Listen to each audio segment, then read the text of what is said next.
রাতের অন্ধকারে হাত সাফাই করে চলেছে চোর চক্ররা। এবং সেক্ষেত্রে আরো একটি বিষয় উঠে আসছে এবার বিশালগড় থেকে।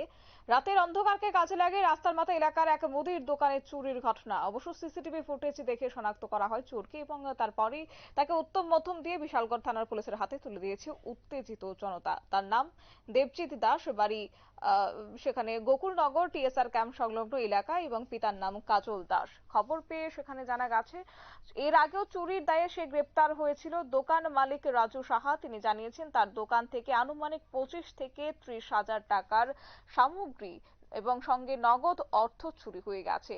কি রয়েছে দোকান মালিকের পক্ষ থেকে অভিযোগ, শুনুন।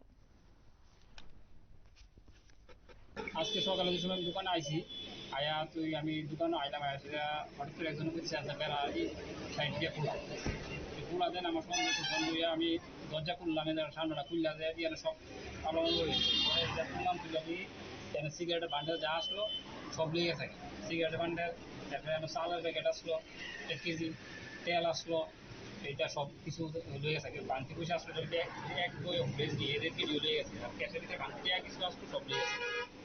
হঠাৎ করে তো মনে করেন কিছু বুঝতে না, তো এরপর আমি ধারা চিন্তা করছি, ধারা এসে আসলে ঠিক আছে আপনি একটু সিসি ক্যামেরা ফুটেজটা দেন, দেখি আমরা জানাই। সিসি ক্যামেরা যে সময় অন করে দেখতেছি, দেখে সেটা যে লোকটারে আমরা আইটাম করছি হ্যাঁ আমি ক্যামেরা দিয়ে চেহারা দেওয়া গেছে। তো এরপরে বাইক গেলাম, বাইক গিয়ে পাইছি না, দেখছি রাস্তা মাথা হ্যাঁ একটা দোকানে বাংতি পয়সা দিয়ে কিনে লইতেছে, খাই আর ধরে আনছি আইনে সেটা ফোনে সাতটারা আইলো আর সেটা হয়ে গেছে। কি নাম যে ছেলেটা আনছেন, নাম কি?